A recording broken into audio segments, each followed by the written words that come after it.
Espírito, porque deles é o reino dos céus. Bem-aventurados os que choram, porque eles serão consolados.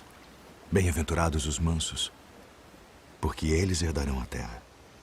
Bem-aventurados os que têm fome e sede de justiça, porque eles serão fartos. Bem-aventurados os misericordiosos, porque eles alcançarão misericórdia. Bem-aventurados os limpos de coração, porque eles verão a Deus. Bem-aventurados os pacificadores, porque eles serão chamados filhos de Deus. Bem-aventurados os que sofrem perseguição por causa da justiça, porque deles é o reino dos céus.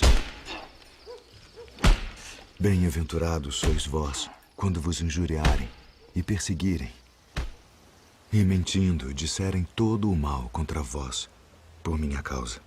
Exultai e alegrai-vos, porque é grande o vosso galardão nos céus.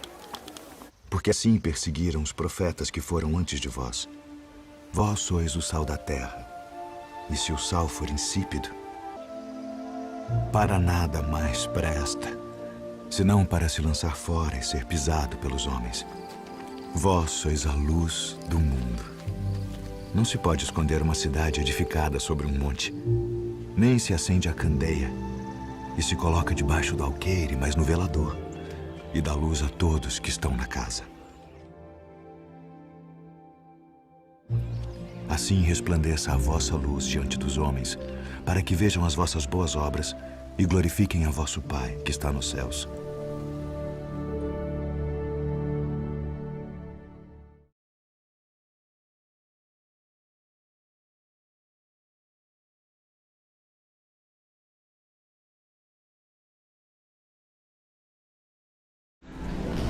Boa noite a todos.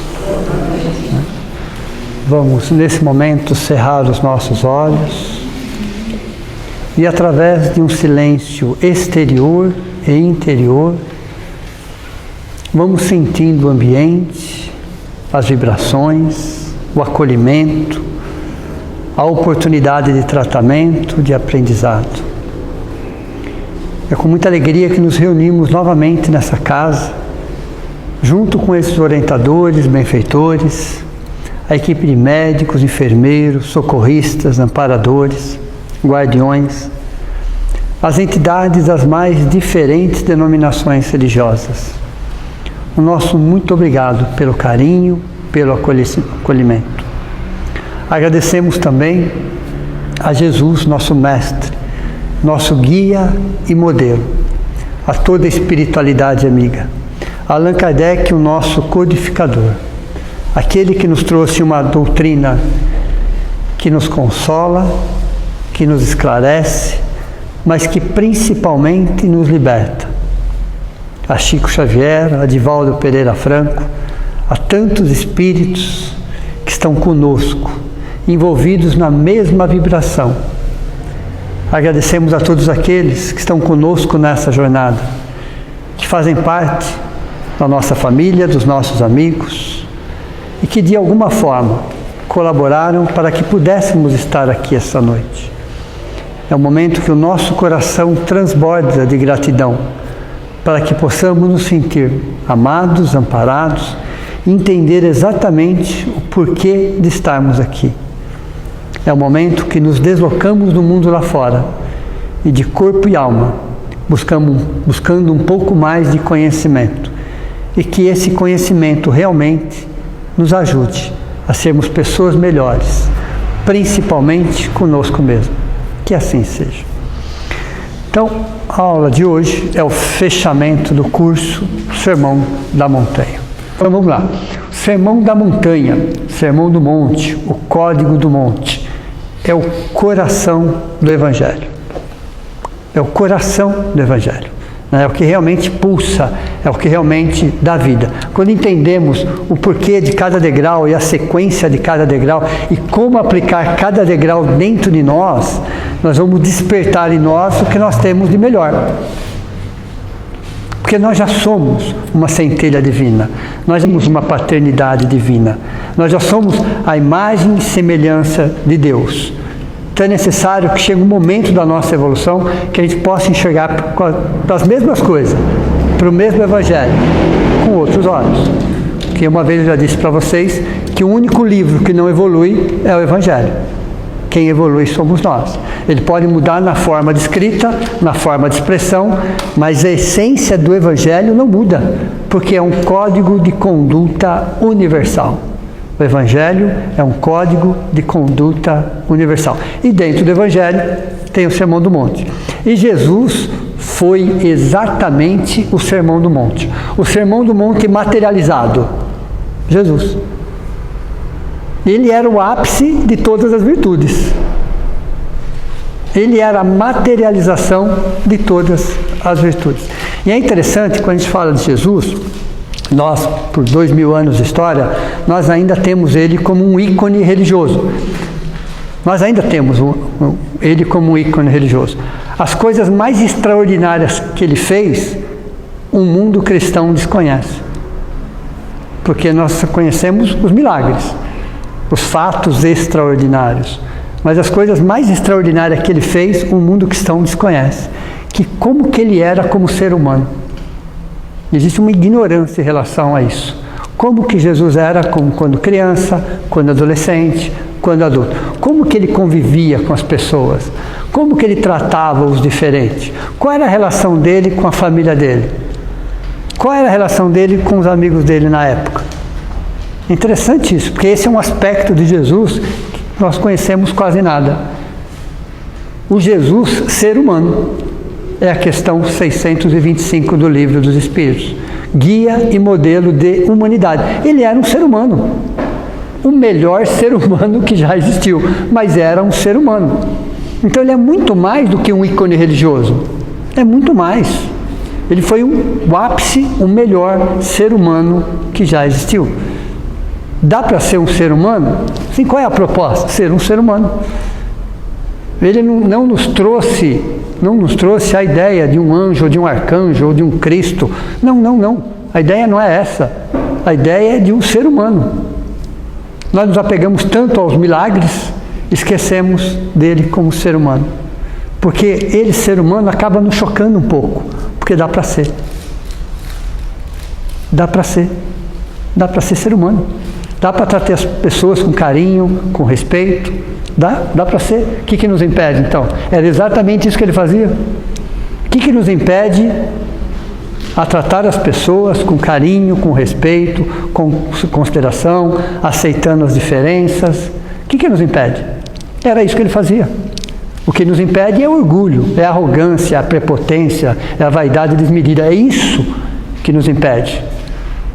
É exatamente isso que nos impede. A partir do momento que eu olho isso com outros olhos, dá para ser? Dá para ser. Claro que dá para ser. É a questão 625. Então, o código do monte é algo que dá para ser. Dentro do nosso momento, dentro das nossas possibilidades, dentro daquilo que eu enxergo. Dá para ser? Dá para ser. Dá para ser um pouquinho de cada? Dá, claro que dá. É evidente que dá. O que nos falta? A vontade. O que nos falta é a vontade. Quando eu tenho vontade, eu faço.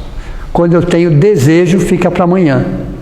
O desejo é sempre tempo futuro. Vontade é sempre tempo presente. Então, quando eu olho para o Sermão do Monte, percebo, plataforma de Jesus para a humanidade. Não é para a angelitude. Para a humanidade. Como que a humanidade pode se tornar uma humanidade feliz? O Sermão do Monte. Não tem segredo. Mas é o Sermão do Monte dentro de nós. Não é o Sermão do Monte fora de nós. Porque o Sermão do Monte fora de nós é uma consequência. E a causa é exatamente o Sermão do Monte dentro de nós. Veja, é a plataforma de Jesus para a humanidade. É um código ético-moral de alcance universal. Quando a gente fala de moral, o que é a moral? É a inteligência a serviço da vida. Moral é a inteligência a serviço da vida. Ética, que não é cosmética, ok? Tem gente que confunde as duas coisas. Ética é a inteligência a serviço da convivência. Perceberam a diferença ou não? Tem muitos conceitos, moral e ética, mas um dos melhores são esses. Ética é a inteligência a serviço da convivência. Moral é a inteligência a serviço da vida. Então veja, um código ético-moral de alcance universal. A doutrina espírita, ela é anti-egoística pelo sentido cósmico da sua filosofia. Parece uma frase difícil de entender, não é? A doutrina espírita anti-egoísta, ela não se fecha na sua verdade absoluta, até porque não existe verdade absoluta. Então ela é anti-egoísta, ela não se fecha, ela está aberta a todos, simplesmente todos. Não precisa de iniciação, não precisa de preparo, não precisa de formação, precisa de vontade. Talvez esse seja o preço a pagar, precisa ter vontade de aprender. Talvez esse seja o preço a pagar, ter vontade de aprender, sem nenhum tipo de cobrança. Do meu jeito, no meu tempo, mas vontade de aprender. Sem nenhum tipo de avaliação, de prova, de frequência, não. Cada um do seu jeito. Alguns aprendem escrevendo, outros aprendem ouvindo, outros aprendem pela imagem, não importa. Outros vão levar uma semana, um mês, um ano, não importa. Cada qual aprende no seu ritmo e do seu jeito. Então ela é anti-egoística porque ela se abre a todos e aceita todas as diferenças. É como a palavra universo, que vocês sabem o que significa a palavra universo. Quebrada no meio. Unidade, universo. Unidade que se manifesta na diversidade, gerando a totalidade. Isso é a palavra universo. Unidade que se manifesta no verso. Universo é a unidade que se manifesta na diversidade, gerando o todo, a totalidade. Pelo sentido cósmico da sua filosofia. A filosofia espírita abrange todos, abraça todos, acolhe todos. Não importa qual é o seu nível de entendimento, você pode se aprofundando cada vez mais na mesma questão. Cada vez mais você pode pegar a mesma questão e se aprofundando, mas ela dá a mesma resposta para todos.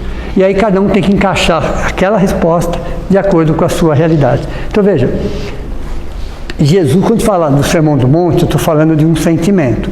Um sentimento que é inofendível. O amor é inofendível. Isso vai cair na prova. Os caminhos de Deus são insondáveis.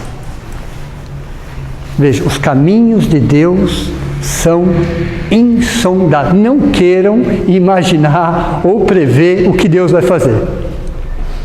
Porque para cada caso, para cada situação, para cada problema, Ele tem 1000 caminhos diferentes. O nosso e mais 999. Sabe aquele problema que nós temos? Que nós achamos um jeito de resolver? Ele tem o nosso jeito mais 999 para resolver o mesmo problema. E o pior é que o jeito dele é sempre melhor do que o nosso. Eu não sei por que isso. Mas o jeito dele é sempre melhor do que o nosso. Sempre. Ok? Não que o seu não tenha o valor, mas dentro de um contexto você só consegue enxergar pelos seus olhos. Deus enxerga pelos seus olhos e pelos olhos de todos que estão envolvidos. Perceberam a diferença ou não? No mesmo problema? Quantas pessoas envolvidas? Quantas necessidades? Quantos momentos evolutivos?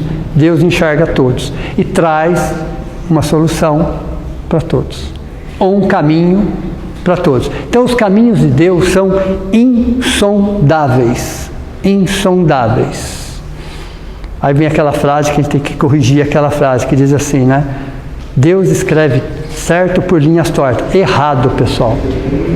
Deus sempre escreve certo por linha reta. Nós que pegamos atalhos. É diferente. Veja. Eu decido pegar atalho e acho que Deus escreveu torto. Não. A linha de Deus é uma linha reta. É a linha do amor. Então qual é essa linha? É a linha do amor, é uma reta. É uma reta. A linha do amor é uma reta. Eu que pego atalhos em cima dessa linha do amor. É como se fosse uma reta ascendente e eu vou fazendo assim em cima dela. Ó. Perceberam? E estou achando que Deus escreve torto. Não, Ele escreve retinho. Eu que não sei trilhar os caminhos de Deus. Eu ainda não sei trilhar os caminhos do amor. Então eu busco a dor, busco o sofrimento, vou buscando um monte de atalhos. É interessante porque eu tenho que voltar no mesmo ponto e refazer aquele caminho. Mesmo ponto e refazer aquele caminho. É assim que funciona. Então Deus não escreve certo por linhas tortas. Eu é que pego o atalho. Então eu vou ressignificando algumas frases. Mas que os caminhos de Deus são insondáveis, que o amor é imprevisível. O amor é imprevisível e o amor é inofendível. Então quem se ofende é a paixão, é o egoísmo. Quem se ofende é a paixão, é o egoísmo, é o orgulho. Tem alguma coisa errada com isso? Não, porque é o nosso momento evolutivo. Mas chega um momento que você fala, eu preciso começar a enxergar de um outro jeito. Preciso começar a enxergar o mundo, as pessoas e principalmente a mim de um outro jeito. Entra o Sermão da Montanha, porque Jesus é o próprio amor materializado. O amor corporificado. Se nós gostaríamos de ter uma ideia física, material, corporificada de um sentimento chamado amor, Jesus. Jesus é o amor corporificado, materializado. Então veja, o Sermão do Monte é um poema de amor.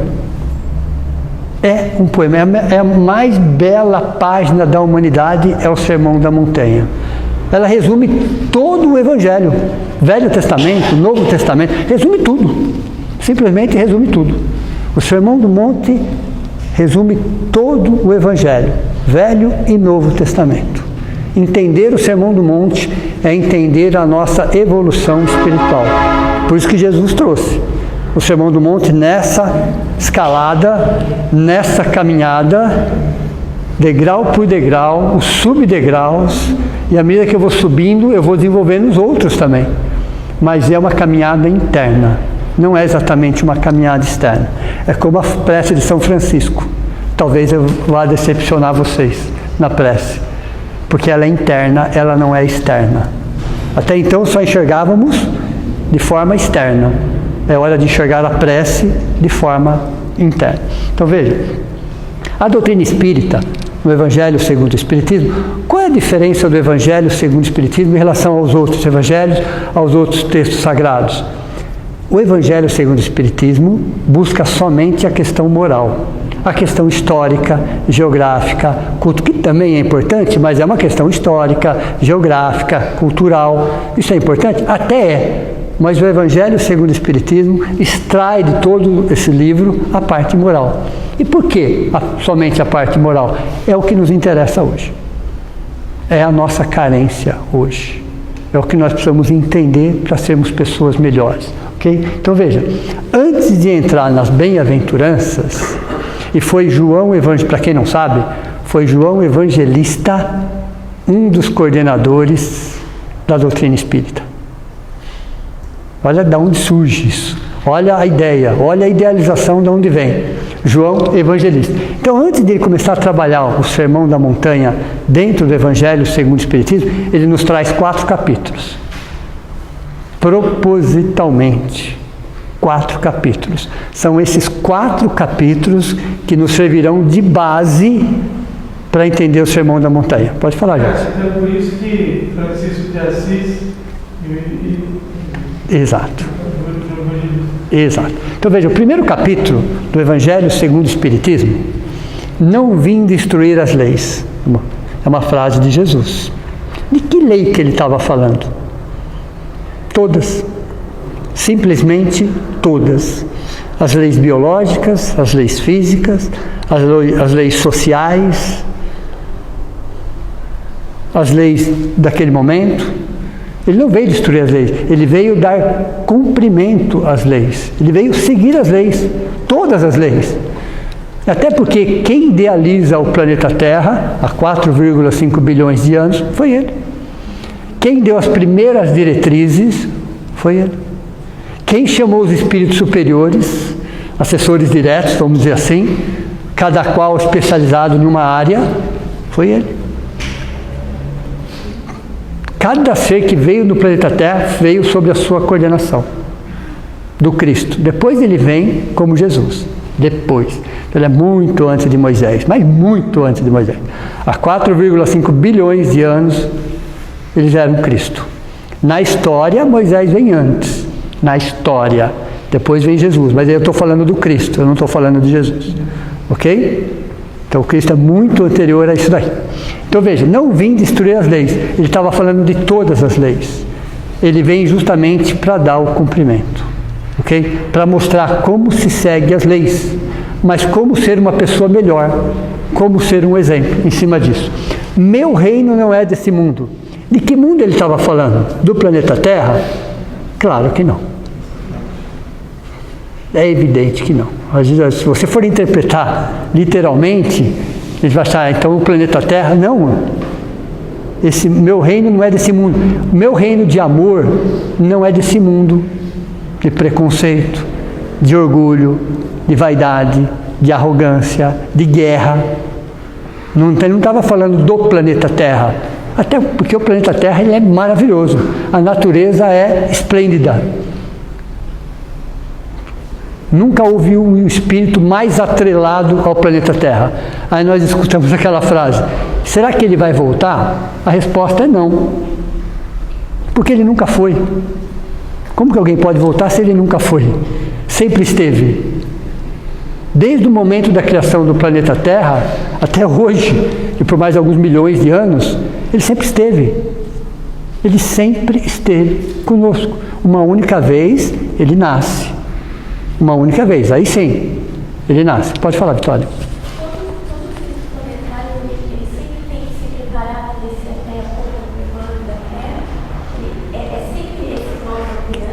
Olha, sobre os outros planetas a gente não sabe qual é o modus operandi.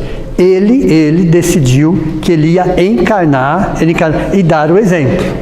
Porque cada planeta tem o seu Cristo. Pode ser que em algum momento eles decidam encarnar naquele planeta? Pode ser. Para divulgar, ok? Pode ser que sim. Nós só temos a informação dele, do planeta Terra. Mas cada planeta tem o seu Cristo planetário. Tudo bem? Então veja, meu reino não é desse mundo, ele estava falando de um mundo de orgulho, de preconceito, de arrogância. Mas o planeta Terra é claro que é do mundo dele. Sem dúvida nenhuma. Do micro ao macro, tudo faz parte do mundo dele. Há muitas moradas na casa do meu pai. Interessante ele falar isso. Né? Porque hoje se discute se existe vida em outros planetas. Né? E aí quando eu pego essa frase de Jesus, pela linha da ciência, são os planetas, são os sistemas e são as galáxias. Veja, os planetas, quantos? 8 ou 9 no nosso sistema? E na nossa galáxia, quantos planetas existem? Trilhões de planetas.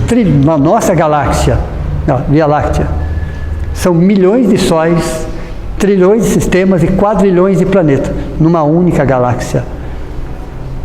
Mas a ciência já diz que existem milhões de galáxias. Então, fisicamente falando, ou cientificamente falando, uma das formas de se interpretar essa frase de Jesus são os planetas, são os sistemas, são as galáxias. Mundos materiais. Cada mundo é uma escola diferente. Para que serve o tempo e a matéria? São recursos pedagógicos para a evolução do espírito. Para que serve o tempo e a matéria?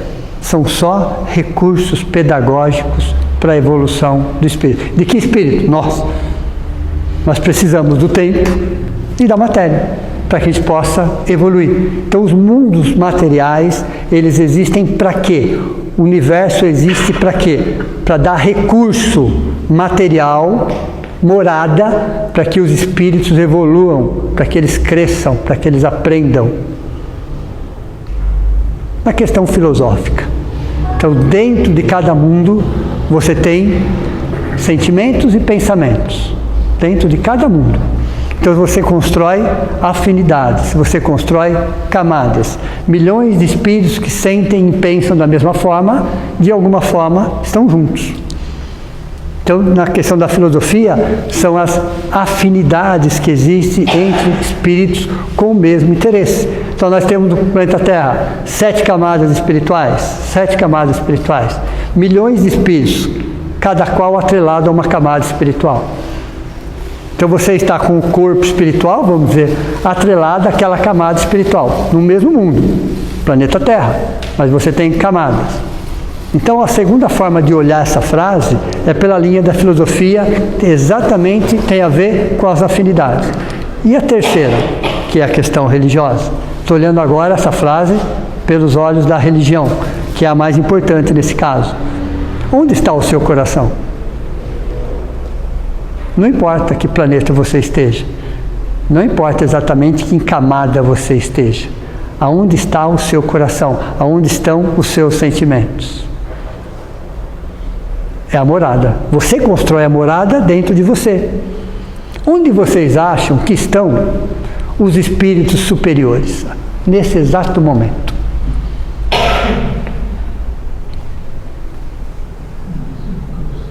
Vou dar uma dica. Não estão em nenhum lugar paradisíaco no espaço. Muito menos tocando harpa, jogando golfe, qualquer coisa nesse sentido.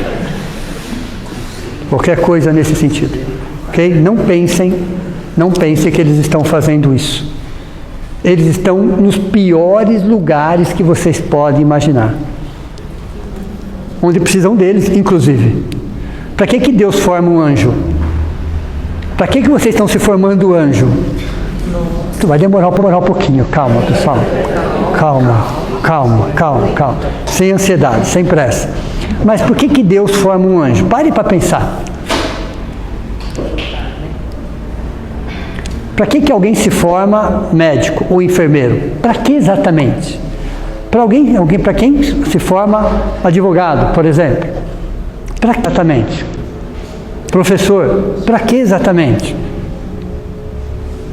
Veja, você vai formar um anjo para que exatamente?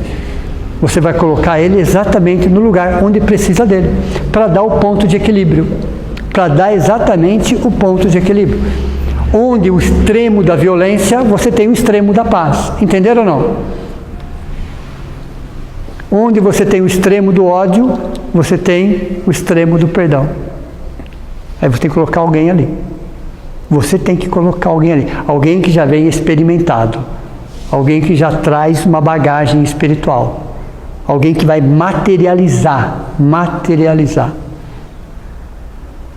Para quem não sabe, quando nasce a Umbanda no Brasil, que a Umbanda é uma religião brasileira, ok? Isso bem no início do século passado, espíritos superiores, tá? Que não tinham nada a ver com escravidão, reencarnam como escravos. Espíritos superiores, naquele meio, na senzala, passando por tudo aquilo, falando daquele jeito, daquela forma, com aquela cultura. Para que exatamente? Para que exatamente? Porque você tinha milhões de pessoas, de seres humanos, irmãos nossos, que vieram na forma de escravos, piores do que animais, chegaram com muito ódio, muita raiva, desejo de vingança, chegaram milhões, todo dia chegavam. Como que você ia conter isso? Segurar isso? Vocês acham que um loirinho de olho azul ia conseguir conversar com eles? Não, é evidente que não. Precisaria reencarnar ali, naquele meio, passando por tudo aquilo, para que pudesse levar o quê? O perdão, a humildade, sementes de perdão e humildade. Entenderam como funciona? Falando daquele jeito, daquela cultura, daquela forma, mas já trazendo outros valores. Entenderam? Então Deus forma anjo para quê mesmo? Para ajudá-lo na formação, para cuidar dos irmãos mais novos, para dar um direcionamento. Então, muitas moradas na casa do meu pai. A principal é o que você traz no coração. Ninguém pode ver o reino de Deus sem nascer de novo. Isso é uma conversa, isso está em João 3,3. É uma conversa de Jesus com Nicodemos, que era um profeta, um doutor da lei, que vai questionar Jesus. Como eu, grande, já velho, posso retornar à barriga da minha mãe? A frase foi essa. Aí Jesus fala, se você, que é um doutor da lei, não conhece essas coisas, imagine os outros. Veja, não dava para explicar a reencarnação naquela época. Porque um doutor da lei não conseguiria entender aquilo. Entenderam? Então, a reencarnação é sinônimo de evolução. E é uma das doutrinas mais antigas do planeta Terra. Mais antigas, com outros nomes. Começa como metempsicose no Antigo Egito, depois vai para a Grécia, palingenesia, depois recebe o nome de ressurreição, depois o nome de reencarnação. Tudo significa o quê? O retorno. Qual é a essência de tudo isso? O retorno. Então ninguém pode ver o reino de Deus se não nascer novo. Se você não renascer, renovar, reavaliar e evoluir. Aí sim vem as bem-aventuranças. Então o Evangelho nos traz uma estrutura de 4 capítulos para que a gente possa entender melhor a questão das bem-aventuranças. Ok? Aí temos aqui os nossos degraus, já conhecidos por vocês. Começamos aqui, aquele que não aparece. Como chama aquele que não aparece? Gratidão do 3º nível. Lembra disso ou não? Gratidão, ele não aparece, né? Porque a gratidão do 3º nível não aparece. Porque muitas vezes o que nós chamamos de gratidão é educação. O que nós chamamos de gratidão é reconhecimento. Mas a gratidão do 3º nível é um jeito de ser. Não é uma palavra que se expressa. Entenderam ou não? É um sentimento de gratidão pela própria vida. Por isso que não aparece. Mas ela vem antes da humildade. Ela é o alicerce da humildade. Aí você começa a trabalhar a primeira e a principal virtude. Qual é a virtude mais importante de todas? A primeira. A principal. Talvez a mais difícil. Humildade. Aí você sobe para resignação, mansuetude, fé e razão, perdão, simplicidade, altruísmo e caridade. Sendo que essas duas aqui nós estamos modelando o vaso. Lembra aquela ideia que eu passei para vocês? De alguém, de um artesão, construindo, modelando, formando o vaso? E ele está daqui a pouco, desmonta tudo. Começa de novo. Põe um pouquinho mais de água, desmonta tudo. Então, na formação aqui, o vaso desmonta várias vezes. Nos primeiros degraus, ele desmonta várias vezes. Várias vezes. E é interessante que não entra nenhum outro ingrediente. Nenhum outro ingrediente. Talvez um pouquinho de água. Talvez. Mas são as mãos de Deus que vai modelando, é a vida que vai modelando esse vaso. Até quando ele chega aqui, ó. Aí o vaso está pronto. Aí já dá para pôr um líquido dentro dele. E é exatamente o líquido chamado caridade. O amor em ação. O amor materializado. Caridade nada mais é do que o amor materializado. O amor corporificado. A oportunidade que nós temos de transformar um sentimento em uma ação. Em uma ação. Então, aqui o vaso está pronto. Aqui ele está preparado. E cada centro de força está atrelado a uma evolução. Então, nós temos aqui a humildade. Humildade vem de humus, vem de terra, vem de chão. Ok? Pé no chão. Uma pessoa humilde tem os pés no chão. Sabe exatamente qual é o seu tamanho. Nem mais, nem menos. Uma pessoa humilde sabe do seu valor. Ela sabe exatamente do seu valor. Uma pessoa humilde, porque ela tem os pés no chão. Ok? Então o centro de força que está atrelado ao chão, à natureza, é o centro de força básico. Ok? Que fica exatamente aqui atrás. Né?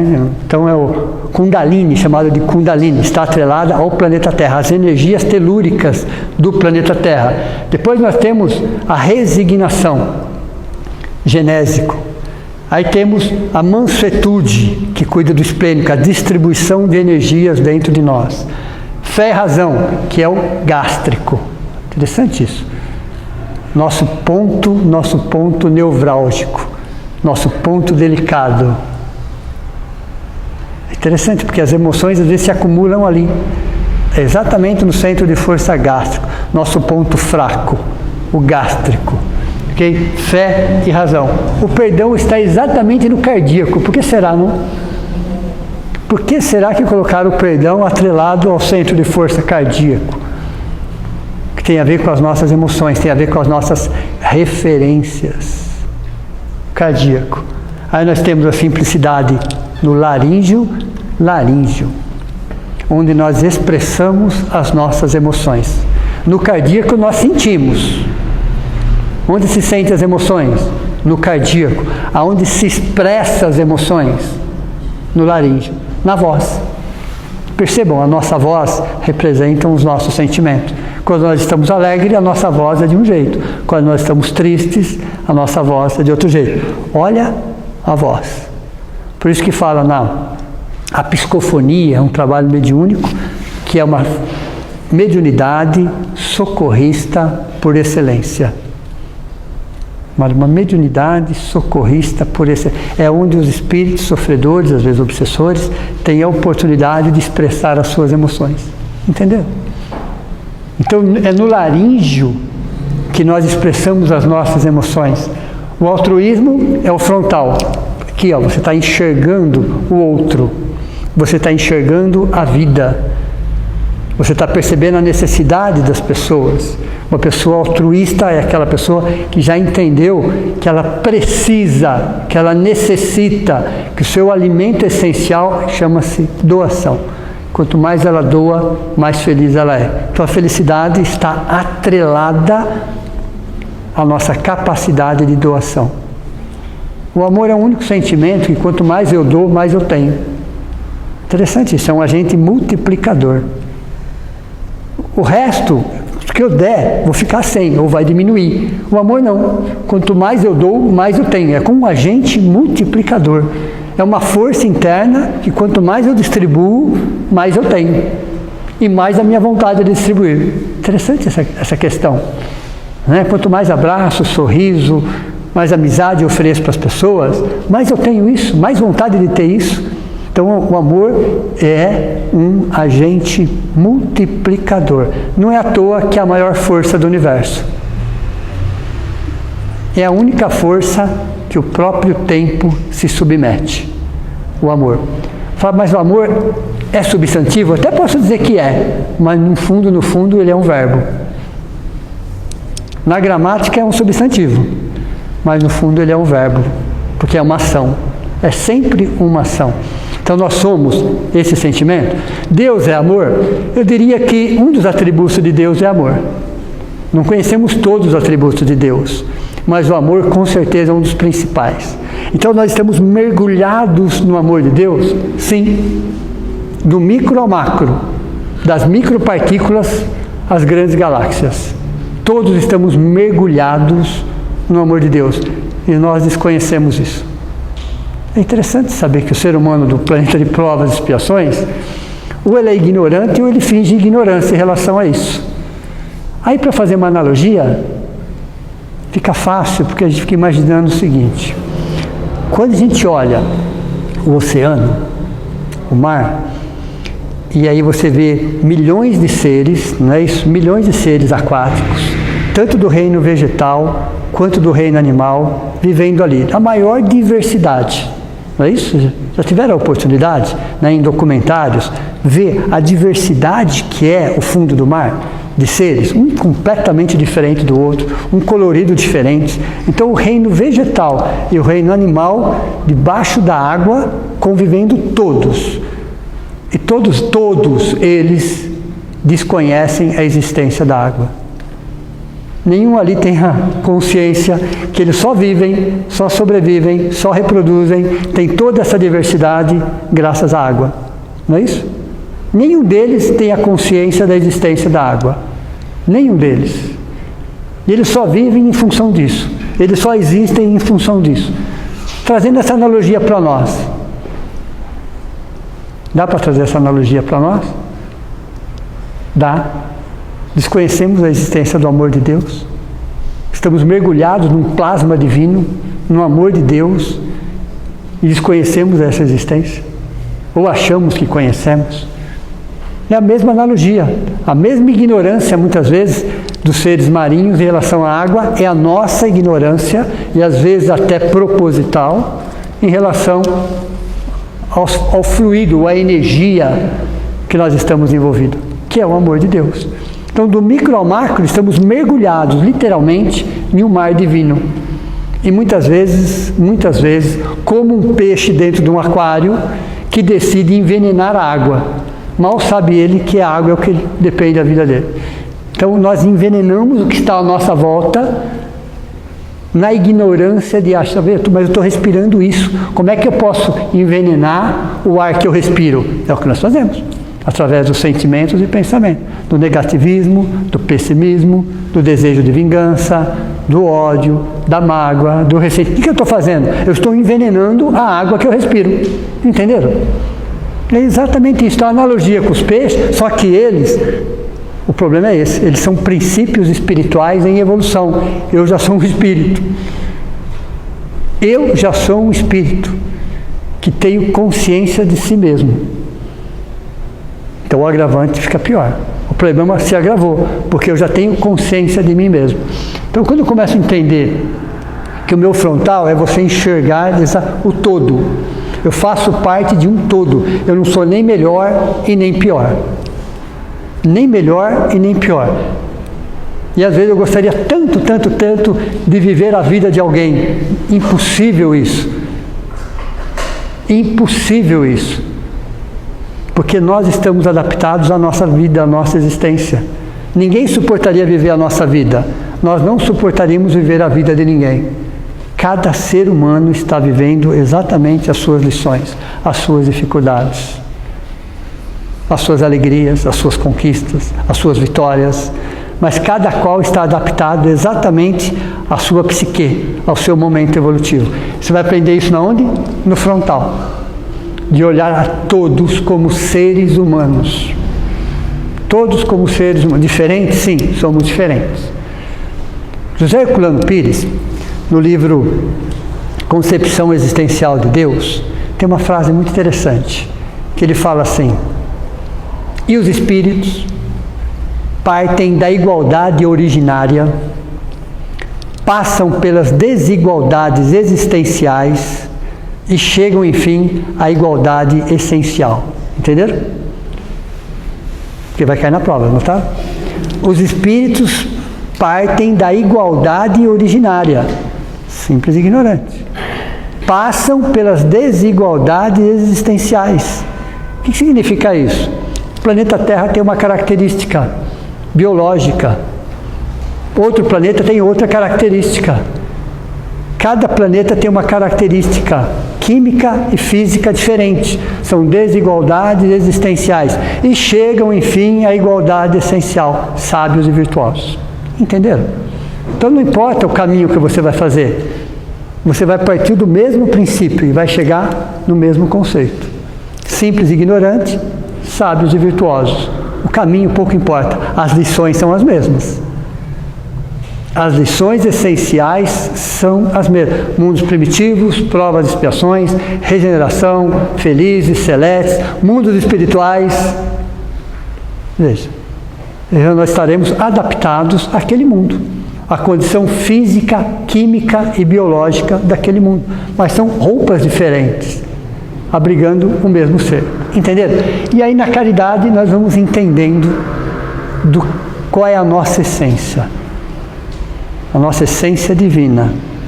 A nossa essência. Deus nos criou a sua imagem e semelhança. Significa que o nosso alimento essencial, principal, primordial, é o amor ao próximo.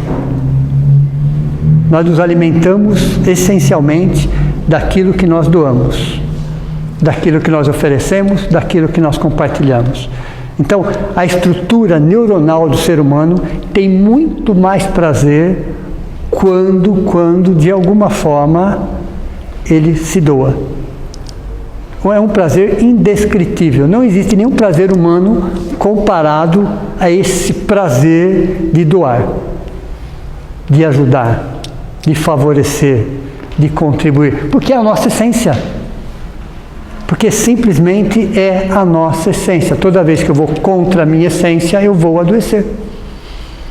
Eu vou adoecer. Então essa escalada que a gente vai subir é um processo evolutivo, é lento, é gradativo, está conosco há 2000 anos, já vimos isso centenas de vezes, mas somente agora estamos no ponto de começar a entender o que está além da letra, além da letra, o que está nas entrelinhas, vamos falar assim. Aí vamos até unindo com as 7 camadas vibratórias do planeta Terra. O planeta Terra tem 7 camadas vibratórias. Começando lá embaixo, o abismo, subcrosta, crosta, onde nós estamos, umbral, né? A gente fala de baixo para cima, é só uma questão didática isso. Tá? Entendo que não existe alto e baixo, é só uma questão didática, porque na verdade está de lado.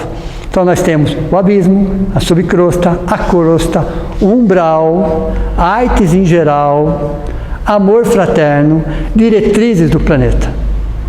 São 7 camadas espirituais. E Jesus está fora disso, fora de diretrizes do planeta. Ok?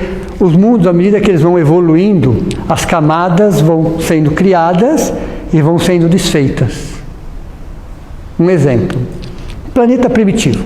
Vamos pensar aqui há 50 mil anos atrás. Planeta primitivo. 100 mil anos atrás. 1 milhão de anos atrás. Só tinha 2 camadas. Só. A crosta, diretrizes do planeta. Só. Não precisava de outras. Para que eu vou ter umbral?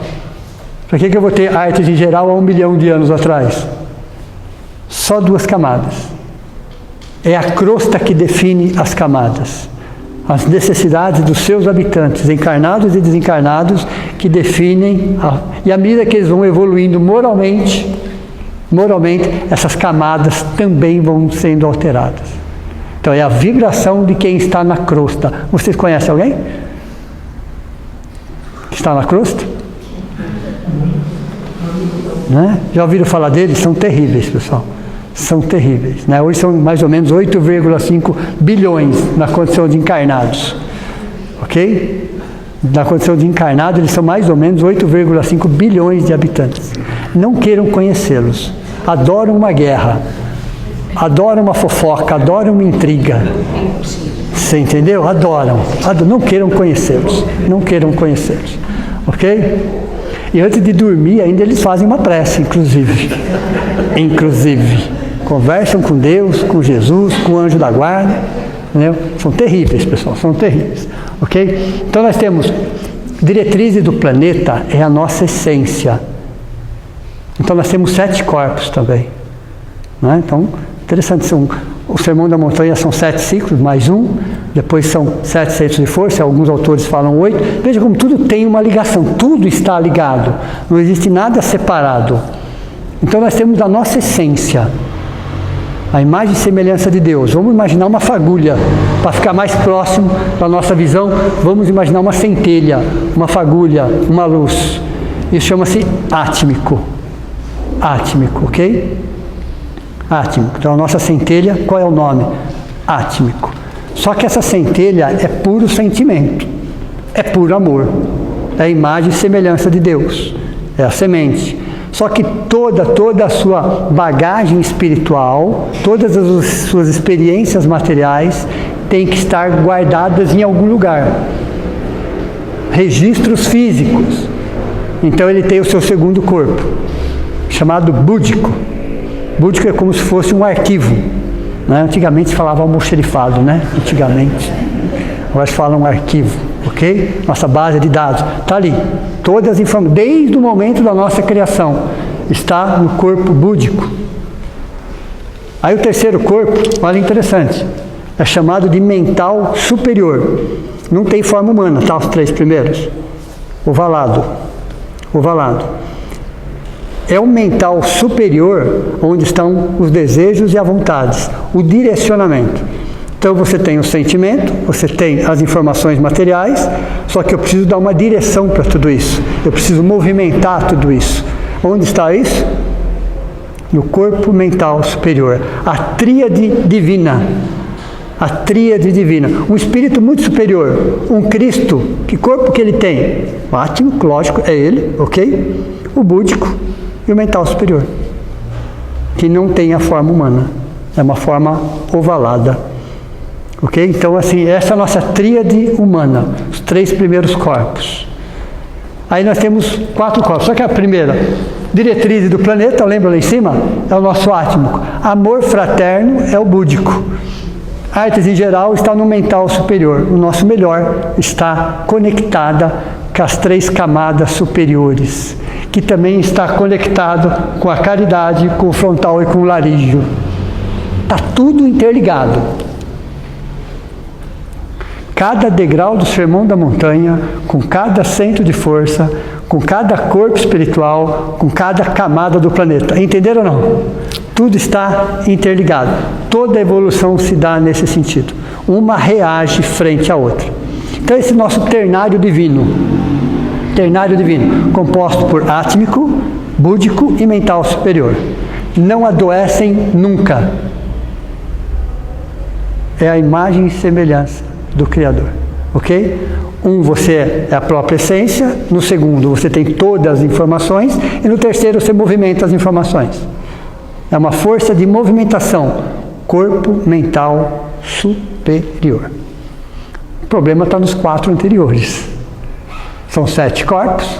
Então agora vamos falar da nossa parte humana, ok? Nossa parte humana. Temos o mental inferior, que está bem no umbral. Por que será que o nosso mental inferior está no umbral? Onde está o mental? O que tem no mental inferior? Que também é uma forma ovalada. Mágoas, ressentimentos, ódios, vingança, preconceito. Esses sentimentos daquele povo que eu falei para vocês, da crosta. Ok? Da humanidade da crosta, eles são cheios desses sentimentos. Mágoa, ressentimento, ódio, preconceito, consumismo, imediatismo, vitimismo. São orgulhosos, são prepotentes, são arrogantes. Isso está no corpo mental inferior. Por isso que ele está no umbral. O que é o umbral? É uma camada intermediária. Para você subir, você tem que deixar o excesso em algum lugar. O excesso fica no umbral. O umbral é o mental inferior, que é interessante, né? Que ele também está ligado à questão do perdão. Onde ficam as mágoas. Entenderam? Veja. Aí nós temos aqui a crosta, que é o corpo espiritual. Aí já temos a forma física. O corpo espiritual já é a forma física, a forma humana nesse caso. Okay? Então nós temos o corpo espiritual que fica na crosta. Na subcrosta fica o duplo etérico. Né? Então é uma camada mais pesada, mais densa. E o abismo fica no corpo físico, que é bem atrelado a necessidades fisiológicas. Então, à medida que eu vou entendendo que tudo está conectado, e toda vez que eu trabalho que eu evoluo que eu ressignifico, que eu aprimoro, eu faço com que todos os outros se movimentem. Deu para você entender ou não? Nada está separado. Nada está separado. O mental inferior, ele é perecível. Corpo espiritual, duplo etérico. Então esses 4 corpos são transformáveis, são perecíveis. O de cima é eterno. Entenderam ou não? Primeiro, o que acontece? Eu vou materializando, depois eu vou desmaterializando. Então o espírito começa pelo átmico, ganha o seu primeiro corpo búdico, mental superior. Aí ele vem, trabalha o mental inferior, onde vai ficar as desarmonias. Corpo espiritual, duplo etérico e corpo físico. Aí ele vai evoluindo. É o processo de desmaterialização, de baixo para cima. Entenderam? Primeiro ele se materializa, depois ele se desmaterializa, ou se espiritualiza. Aí nós vamos fazendo o quê? Refazendo o mental inferior, entendendo onde estão as desarmonias, as desconexões. E aí nós vamos melhorando essa condição. Então, à medida que eu vou ressignificando os meus valores, eu estou trabalhando o mental inferior. E trabalhar o mental inferior, pessoal, é entender para que serve o umbral. O espírita tem pavor do umbral. Não. O umbral é onde você deixa os excessos. Tudo aquilo que não serve para a camada superior, não vai servir para nada, eu tenho que deixar em algum lugar.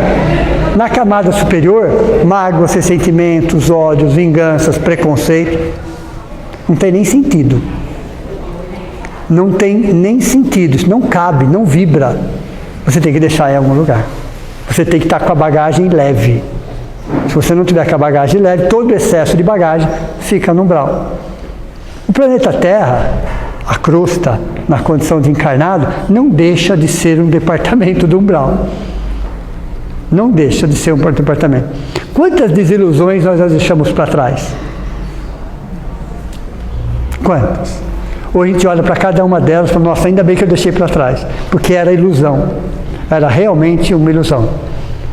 Então a crosta não deixa de ser um dos departamentos do umbral. Necessário. Não é lugar de punição, de sofrimento. Não. É lugar onde você refaz a sua bagagem. Refaz a sua bagagem. Ressignifica os seus valores. Entende o porquê e o para quê de tudo que está acontecendo. Aí eu vou trabalhar o corpo espiritual. É interessante quando se fala corpo espiritual, porque ele tem peso. Se é um corpo, é matéria. Se é matéria, tem densidade. Se tem densidade, ele tem peso. Se ele tem peso, ele está atrelado, o peso específico, a uma vibração. Então significa que nós não caímos de paraquedas. O peso específico do nosso corpo espiritual está atrelado a um planeta de provas e expiações. É a vibração. Deu para vocês? Não existe erro no universo. Não existe erro. Não existe equívocos. Você está atraído, a menos que você seja um missionário. Jackson, faz cara de missionário para eu ver. Entendeu? Dá uma disfarçada. Entendeu? Veja, olha. Isso chama-se humildade. Ok? Então veja. A menos que a gente seja um missionário, nós estamos vibrando de acordo com o planeta de provas e expiações em fase de transição para um planeta de regeneração. Entenderam ou não? A nossa vibração já está mudando. Já está mudando. O planeta já está mudando. Tudo isso que está acontecendo, né, de forma acelerada, inclusive, no mundo, é esse processo de troca de vibração. De troca de vibração. Então hoje nós somos convidados, todos, né, os 8,5 bilhões de habitantes do planeta Terra, aproximadamente, estão sendo convidados a se posicionar frente a tudo que está acontecendo. Desde dentro da minha casa até a guerra que está longe daqui. Como que eu estou me posicionando? Qual é a minha vibração? Quais são os meus sentimentos? Qual é o meu propósito? Todos os habitantes do planeta Terra estão sendo chamados a se posicionar. Por quê? Já temos 2000 anos de Evangelho. E todas as religiões já estão conosco há milênios. Então não existe ninguém ignorante, independente da cultura, independente da religião. Chegou o momento da prática, não mais da teoria. Então, frente a tudo isso que está acontecendo, desde a Covid, desde a guerra, desde a questão política, desde a questão social, todos estamos sendo convidados a nos posicionar. Qual é a sua vibração? Qual é a sua opinião em relação a isso? Não adianta você falar, você tem que vibrar, você tem que sentir. Porque é essa sua vibração que faz a diferença. Tem que fazer a diferença. E ninguém pode alegar ignorância.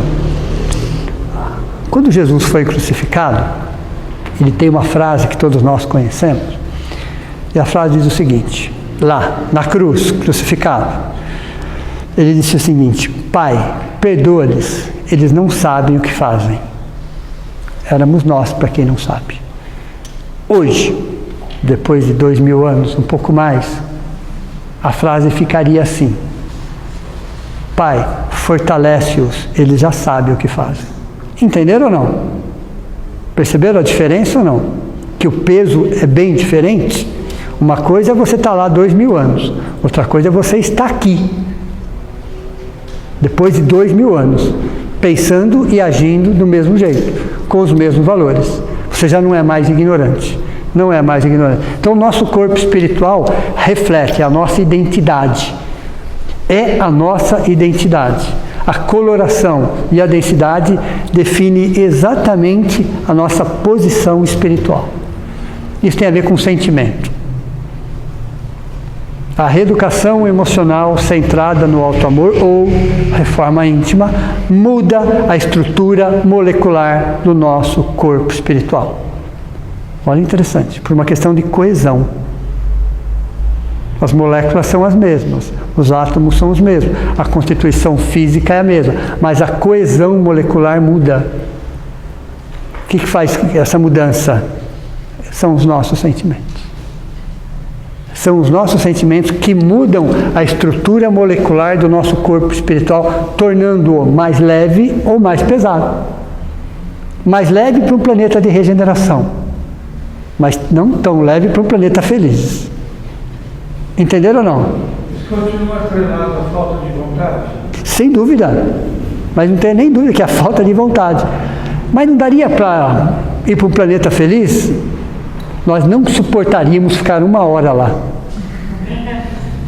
Não suportaríamos. Ficar 1 hora lá nós ficaríamos. Por quê? Não dá para reclamar de nada. Imagina, as pessoas lá são felizes. Assim, simples assim. Perceberam ou não? A vibração é outra. A vibração é outra, os valores são outros. São outros. Eu vou dar um exemplo para vocês.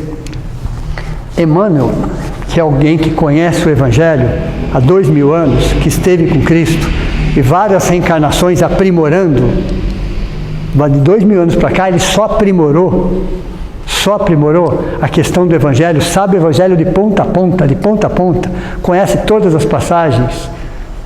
Ele foi convidado, como ouvinte, a ouvir uma explanação de um trecho do Evangelho no plano superior onde ele estava. Como ouvinte. Num trecho que ele já conhece há 2000 anos, que ele já estudou profundamente. Ele sai dessa explanação, isso ele fala para o Chico Xavier. Ele fala, eu saí da explanação daquele texto do Evangelho e eu me senti um crocodilo. Um ser primitivo. De um texto que ele já conhecia. Qual foi a diferença, então? Se o texto era o mesmo. Perceberam? Não teve estrutura psicológica, emocional, espiritual para entender a magnitude daquela interpretação. Era muito mais profunda do que ele podia absorver. Então não dá para ir para o mundo feliz. Nós não ficaríamos 1 hora lá. Okay? Não temos estrutura psicológica, emocional. Teremos um dia, claro. É um processo evolutivo. Mas para nós, um mundo de regeneração já é um grande desafio. Que não é nem um mundo de regeneração. A regeneração, na verdade, é uma fase de transição. Né? A gente fala mundo de regeneração, mas não existe mundo. Existe uma fase de transição que chama-se regeneração. Entender um Chico Xavier é difícil, entender uma Madre Teresa de Calcutá é difícil, entender um Nelson Mandela é difícil, entender uma irmã Dulce é difícil. Isso é regeneração. Isso é regeneração. Percebam como nós temos dificuldade de entendê-los. A capacidade que eles têm de amar, de se doar. Para nós é algo complicadíssimo, são de regeneração. Eles são espíritos de regeneração. Então não dá para ir mais para cima, por enquanto não. Por enquanto não. Talvez nem eles suportariam no mundo mais para cima. Por enquanto. É só por enquanto. Ok? Isso é um processo evolutivo. Então, à medida que nós vamos mudando o nosso corpo espiritual através do nosso sentimento, o nosso corpo duplo etérico, que é do planeta Terra, duplo etérico é a vitalidade. É a vitalidade. Nossa vitalidade está no duplo etérico. Então tem a ver com a natureza.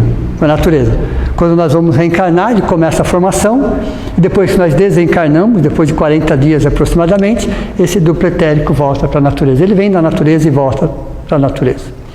E o corpo físico, que é um instrumento. Então, quando eu olho o Sermão da Montanha e vou intercalando tudo isso, eu vou percebendo que tudo faz parte de um todo.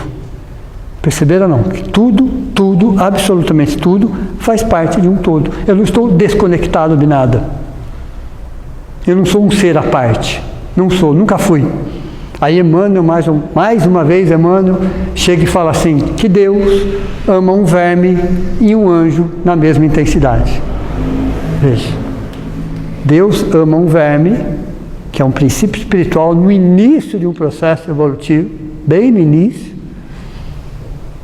e um anjo com a mesma intensidade. E cuida dos dois com o mesmo carinho. Mas cada um está num momento evolutivo diferente, claro, evidente. Mas Deus ama os dois com a mesma intensidade. Perceberam? Como tudo está num todo. Nós fazemos parte de uma grande família. Estamos num momento evolutivo.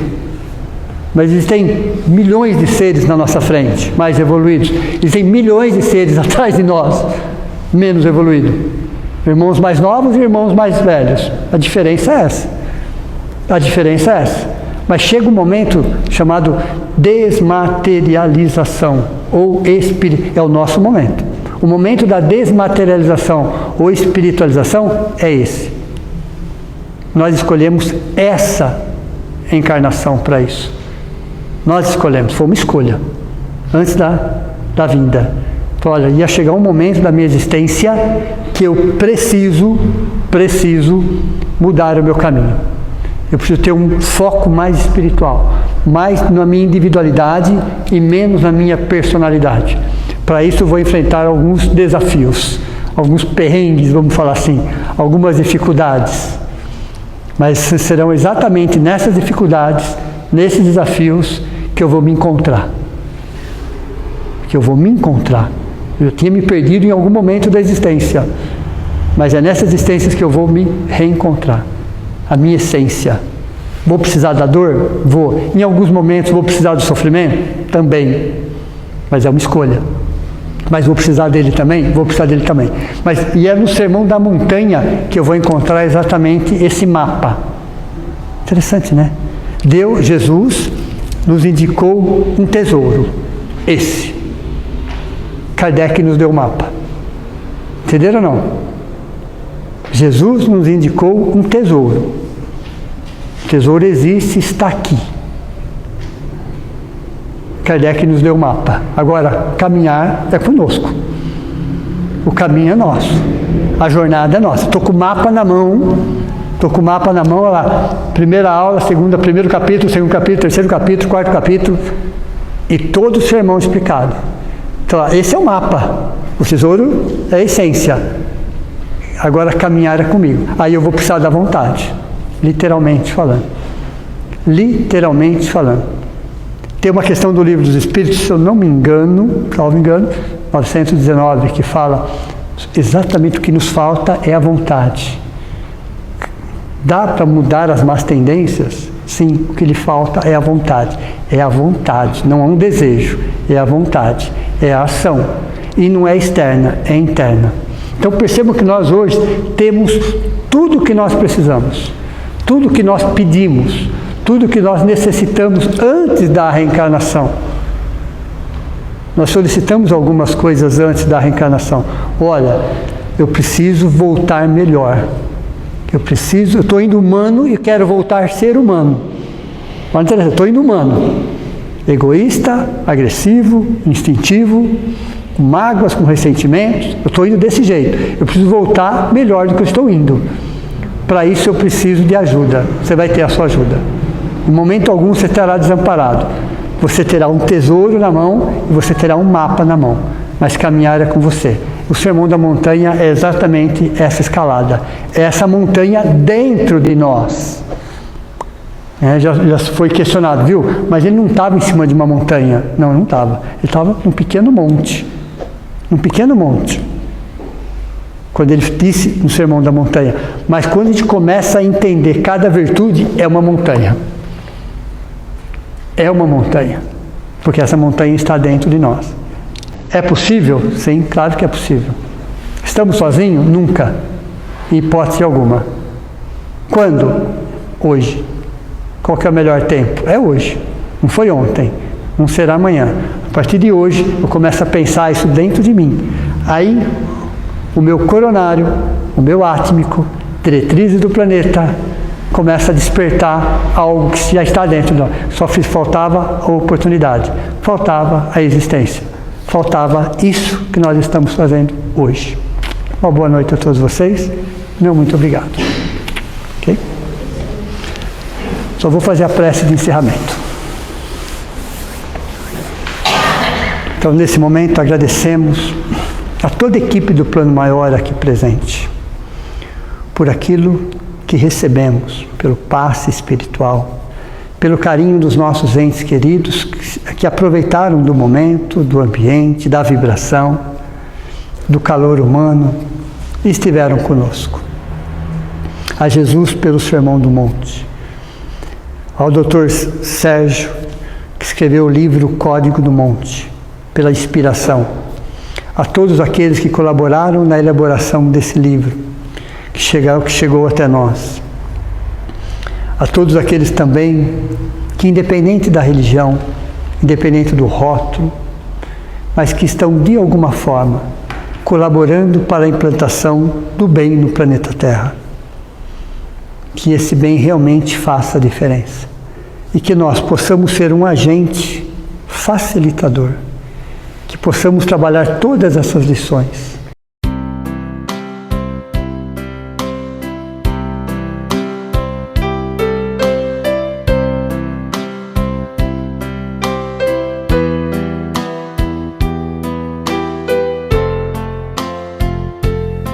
Deus, nosso Pai, que tendes poder e bondade, dai força àquele que procura a verdade.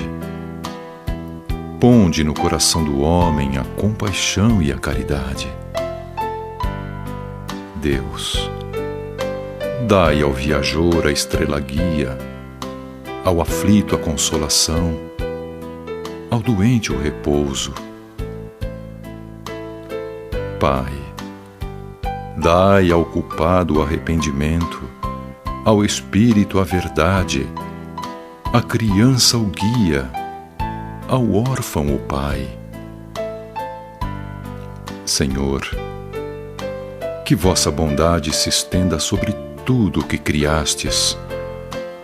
Piedade, Senhor, para aquele que não vos conhece, esperança para aquele que sofre. Que vossa bondade permita aos Espíritos Consoladores derramarem por toda a parte a paz, a esperança e a fé. Deus, um raio, uma faísca do vosso amor pode abrasar a terra. Deixai-nos beber nas fontes fecundas e infinitas, e todas as lágrimas secarão, todas as dores acalmar-se-ão.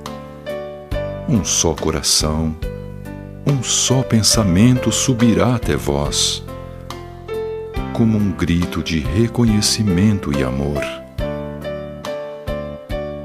Como Moisés sobre a montanha, nós vos esperamos com os braços abertos.